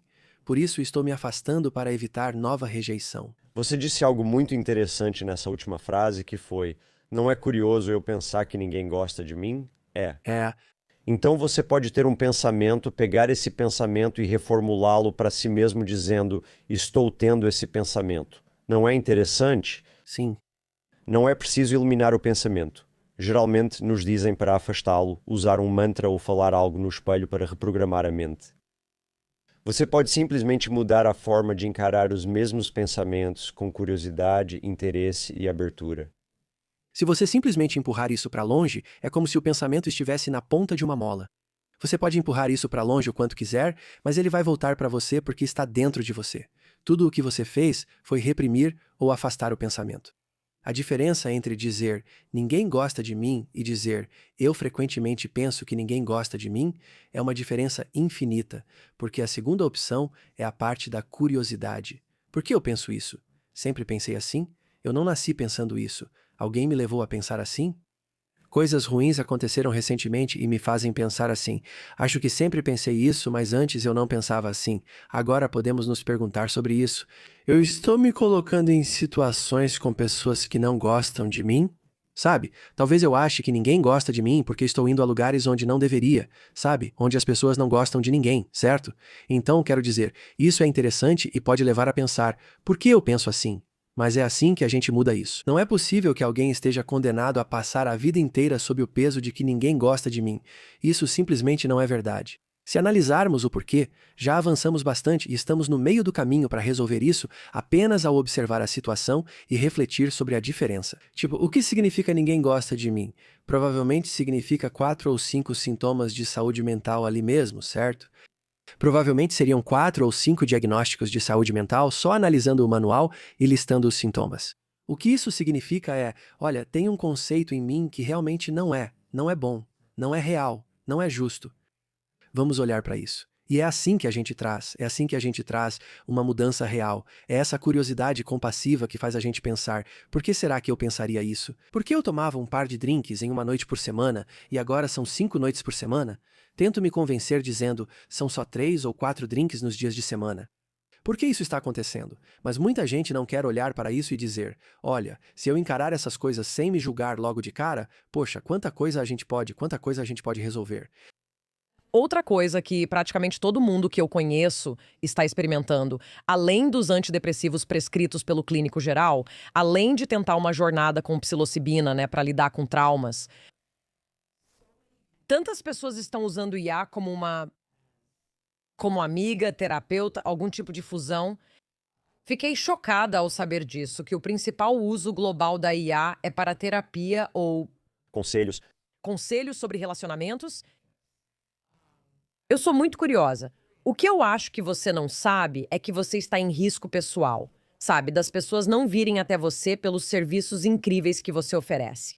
O que ocorre quando as pessoas buscam a IA e qual o impacto disso, especialmente na psicoterapia? Eu acho que definitivamente não é bom. Eu acho que estamos olhando para a IA. Não surpreende, como inteligência, certo? É a segunda palavra? É inteligência artificial, mas nós nem entendemos o que isso significa. Sabe, nós já estamos muito além do teste de Turing de será que eu consigo perceber se é uma pessoa do outro lado? Sabe, aquilo foi uma maneira interessante de definir ou tentar buscar a inteligência artificial. Agora estamos em um momento em que talvez não consigamos identificar o que está do outro lado da conversa, se é humano ou não, mas isso não quer dizer que seja inteligência. O que é, na verdade, um processamento de dados muito, muito, muito rápido e muito, muito sofisticado, que é diferente de Certo. inteligência, é diferente de outro ser.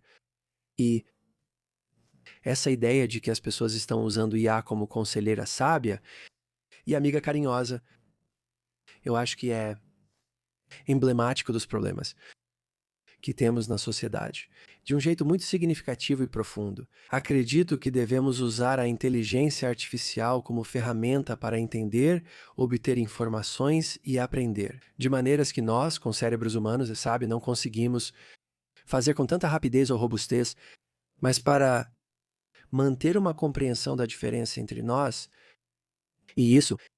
E quando as pessoas confundem inteligência artificial com humanidade, acho que estamos com um problema. Agora, humanos podem enganar outros humanos, mas a inteligência artificial também pode enganar humanos, certo? A diferença aí é que não aplicamos o mesmo tipo de pensamento que normalmente temos com outro ser humano, de tipo, ei, você é outra pessoa. Ok, você tem sua opinião. Eu posso ter a minha opinião. Talvez a gente discorde, ou a gente não concorde. Existe um pensamento em relação à inteligência artificial de que ela é melhor do que eu. Ela é mais do que eu. Eu olho para ela como se estivesse acima de mim, enquanto ela me diz as coisas. E eu só acho que isso simplesmente não é verdade. É uma ferramenta de processamento de dados com um grande poder. Muitas vezes, ela está reunindo informações sobre o que muitos de nós consideraríamos senso comum. Ou seja, se ele não está te ligando de volta, você não precisa ligar para ele de novo, certo? Então é esse tipo de ideia. Mas eu acho que o que também é interessante é que tantas pessoas estão usando isso para ter uma sensação de companhia, o que, na minha opinião, mostra uma necessidade maior que estamos vendo nas pessoas. Ao pensar em curiosidade, percebe-se que às vezes envolve senso comum, como não ligar para quem não retorna. Porém, a pessoa já sabe disso. Claro, Certo, quero dizer, uma parte do cérebro já sabia disso. claro, A questão é por quê? certo. Por quê? Por que você quer continuar ligando para a pessoa que não está te ligando de volta? Recebemos uma convidada, não me lembro quem foi, que disse: a IA nunca vai te dizer que você fuma maconha demais e é por isso que ninguém quer namorar com você. É sua amiga para sempre que não tem necessidades, não exige nada de você. É como se fosse uma máquina que só oferece, né? Que realmente não tem a capacidade de fazer o que um ser humano reflexivo poderia fazer. Certo, e confundir isso com um ser humano reflexivo é perigoso. E então acho que isso também pode nos levar a nos confundirmos com ela a um embaçamento de humanidade e não humanidade. E eu não acho que a inteligência artificial tenha um impulso generativo. Se tiver, talvez seja isso que eu consideraria como o novo teste de Turing. A inteligência artificial tem um impulso generativo? Essa seria uma pergunta diferente. Até vermos que isso ocorre, analisemos o que ela pode fazer por nós, mas mantendo-a no lugar certo e sem nos confundirmos. Ela apronta travessuras quando não devia. Certo, ela pode ser enganada. Quero dizer, os humanos também podem ser enganados, mas não faz tanto tempo que a inteligência artificial estava sendo usada em um site de orientação sobre transtornos alimentares. E não foi tão difícil levá-la a dizer que, na verdade, fazia sentido comer menos e perder peso. E você sabe, você vê como há tanto risco em pensar que algo está pensando quando isso não está pensando. Se acreditarmos nisso, achamos que isso sente? Confundimos pensamento e sentimento? Então vamos ter cuidado, certo? Estamos avançando em velocidade da luz, sabe, nisso? E é difícil ver como esse avanço imprudente não acaba nos confundindo. Esse ponto talvez seja o mais importante. Começa a mudar com base no seu feedback. Porque ele é programado para ser não violento, comunicativo e empático, ou, entre aspas, empático. Ou seja, ele sempre vai confirmar que você teve uma boa ideia, mesmo tentando te desafiar, e só vai te desafiar se você pedir. Então, se você começar a dizer, eu acho que isso é uma boa ideia, ele vai insistir cada vez mais e se afastar da intenção inicial de te ajudar, só para provar que era uma boa ideia, te levando junto, e isso é perigoso. Certo. E aí ele não olha para trás e diz, Certo? sabe, é interessante, Como chegamos aqui? não parece uma boa ideia. Você já apertou isso 3, 4, 5 vezes. Por que faria isso? A ideia de precisar de alguém cujas necessidades Claro, são difíceis de atender, mas vou suprir as necessidades dessa pessoa e me sentir bem. Certo. Sabe, isso não leva à investigação do tipo, por quê? Por que será que você pode estar pensando assim? Então, sabe, ainda há um lugar para todos nós como seres humanos no mundo e todos nós agindo com humanidade uns com os outros. Para quem ainda está refletindo, isso é ótimo. Concordo com tudo, mas talvez eu não saiba identificar minhas próprias necessidades na prática. Existem alguns pensamentos que você destacaria para alguém ficar atento caso eles continuem recorrentes, para que essa pessoa possa investigar mais sobre eles? Acho que eu diria para você ficar atento aos pensamentos recorrentes dentro de você. Eles sempre trazem informações importantes. E muitas vezes essa é a chave. Se eu estou tentando entender com alguém por que que ela está fazendo o que está fazendo, por que que ela está se comportando da maneira que está se comportando, e sabe, é um processo investigativo. Muitas vezes não é claro. Então, o que é que você diz para si mesmo, sabe? Quando está sozinho consigo mesmo, está em um elevador, está no chuveiro, está dirigindo para algum lugar, o que é que você diz? As mensagens repetidas que você está dando a si mesmo. E muito frequentemente percebemos, tipo, meu Deus, eu estou dizendo para mim mesmo várias e várias vezes, X, seja lá o que for, tipo, isso não vai dar certo. Isso não vai dar certo. Frequentemente dizemos a nós mesmos que nunca vamos conseguir e isso pode ser um fio a ser puxado. Então, essa ideia de olhar para trás, para as nossas narrativas de vida, é uma porta de entrada. O que eu penso sobre mim mesmo? Por que eu penso isso sobre mim mesmo? Há quanto tempo eu penso isso sobre mim mesmo? Esse é um jeito de despertar nossa curiosidade. Outra forma de invocar essa curiosidade compassiva é o que eu digo para mim mesmo ou o que eu digo para mim mesmo quando algo não dá certo. Sabe, se eu deixasse algo cair, por exemplo, houve anos em que eu percebia se eu fazia qualquer coisa que não fosse exatamente como deveria ser, certo? Eu pensava, seu idiota, ou, sabe, seu imbecil, sabe? Eu pensava, caramba, isso sai de mim tão rápido, sabe? De onde veio? Por que estou fazendo isso comigo? Quero dizer, há um fio para puxar. E isso está dentro de nós, entre trazer uma curiosidade compassiva para as nossas narrativas de vida e para o nosso diálogo inconsciente conosco mesmos. Há uma riqueza ali para cada um de nós. Bem, e eu acho que, sabe, seguindo essa linha, se a maneira como você fala consigo mesma são palavras que, se outra pessoa dissesse pra você, seria um relacionamento abusivo, provavelmente está na hora de buscar ajuda. Provavelmente está na hora de se perguntar por que eu permito que eu mesma fale comigo de uma forma que, se outra pessoa fizesse, seria abusivo, né? Com certeza. Eu costumo dizer para a pessoa que diz que não está alcançando o que quer alcançar. E eu digo, bom, só imagine se alguém te seguisse o dia inteiro, ficasse bem atrás do seu ombro e sussurrasse no seu ouvido, tipo, você nunca vai conseguir. Isso já seria difícil, mas na verdade é bem pior. É ainda pior. Essa pessoa não está ao seu lado, mas dentro de você. Precisamos encarar isso, pois não é sua verdadeira voz. Não é você inteiro que pensa assim, mas olha com o que você está lidando. E eu vou dizer, olha, se eu começasse a te seguir fazendo isso, você chamaria a polícia ou algo assim? Você diria, isso não está certo, né? Então, da mesma forma, a gente precisa olhar e dizer, ei, não está certo isso acontecer dentro de você. E eu tento fazer isso com um pouco de leveza, porque o que a gente faz é aumentar a nossa própria tensão.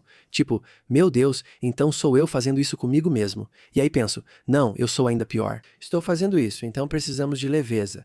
Vamos observar o que sentimos e reconhecer. Isso não surge do nada, certo?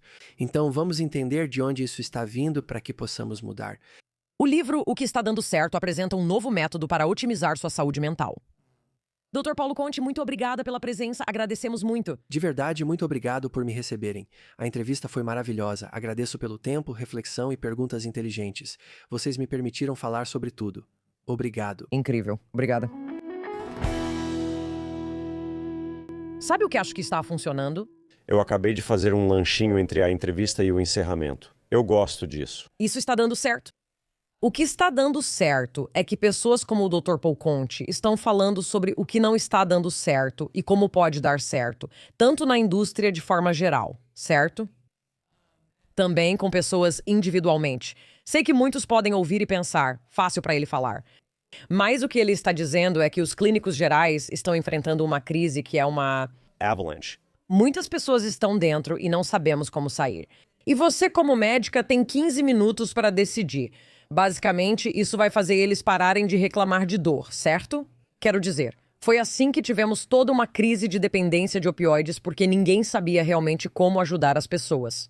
E em vez disso, começaram. Não quero comparar a crise dos opioides com a de saúde mental, mas o sistema está sobrecarregado. O sistema está sobrecarregado de uma forma que eu realmente acho que este livro pode ajudar as pessoas a saírem disso, especialmente se você nunca passou por esse processo de questionamento e nunca teve alguém refletindo isso para você. Tem algo acontecendo aqui. Vamos realmente ver o que é e de onde veio e então decidir, você precisa de um psiquiatra, você quer mais terapia, do que você realmente precisa. Vamos pegar alguns pensamentos que você ou eu tivemos nos últimos dias e adicionar curiosidade, abertura e interesse a eles. Você gostaria de compartilhar um dos seus pensamentos? Eu estava pensando no que seria. Eu tenho tido alergias nessas últimas 3 semanas e minha boca tem coçado muito. E sim, são alergias sazonais. E também sobre o que ele estava falando, a conexão entre o cérebro e o corpo e que tudo é um só sistema. Você me lembrou de que isso aconteceu no ano passado. E quando estou com alergias, eu fico muito mais reativo. Quando isso aconteceu no ano passado e você tinha acabado de começar a morar nessa região de Pulen, você não conseguia entender. Por que você tinha essas reações? Você seguia tentando entender, pensando que poderia ser a conversa ou a situação no trabalho, certo? Não, espera. E eu disse, é literalmente algo que existe no planeta. Ao que você respondeu, eu não sei. Então, este ano chegou e, curiosamente, você está tendo os mesmos sintomas que teve no ano passado. E ninguém consegue descobrir o que é. E então, sim, quando você tem uma reação histaminérgica, seu nível basal fica elevado. Então, se você sente cheiro de pelo de gato em mim, eu viro o problema. Meu nível basal estava mais alto e mais estressado. E situações emocionais com as quais eu normalmente lidaria de forma mais brincalhona, eu achei irritantes e me causaram desconforto físico, como quando você mencionou algo mais cedo hoje. E literalmente a minha reação a isso foi coceira no céu da boca. Uma das coisas que as pessoas com doenças autoimunes vão notar é que, quando pegam até mesmo um resfriado leve, todo o sistema começa a reagir, mesmo que tenha sido só uma pequena agressão ao sistema imunológico. E é o mesmo tipo de princípio, não é? Se algo está acontecendo, seja lá o que for, que está elevando o seu nível basal, seja ele imunológico, emocional ou histamínico, qualquer outro fator agressor, certo, vai fazer. Se usarmos a analogia do copo, se o copo já está cheio, aquela gota extra vai fazer ele transbordar. E quando eu tenho esses momentos de coceira, posso dizer, não é curioso? Não é interessante que eu estou sentindo coceira ao invés de ter outra reação, como quando isso vai passar? Como eu resolvo isso? O que há de errado comigo? Tem mofo em todo lugar, eu não consigo funcionar. Não é interessante que meu instinto foi te dizer o que você estava fazendo de errado na sua vida e no seu protocolo de tratamento de alergia?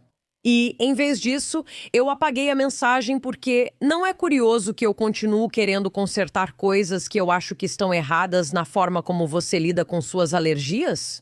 Muito interessante mesmo. Gostei muito da doutora Conte ter vindo aqui. Eu tentava parecer descolada, mas ele está ligado não só à Lady Gaga, que mencionamos, como também a Kim Kardashian, Mel Robbins e outras pessoas incríveis. E ele fez uma série incrível com Andrew Huberman. Então ele é realmente uma pessoa que pratica o que prega e não só fala sobre isso. Ele realmente está indo além para tentar comunicar os grandes problemas que estão acontecendo e explicar por que não conseguimos enxergar o que está dando certo. Confiram não só o livro O que está dando certo, mas tudo sobre o Dr. Paulo Conte, do nosso colapso ao que esperamos que você nunca tenha. Até a próxima. It's my Bialix breakdown. She's gonna break it down for you. She's got a neuroscience PhD or two.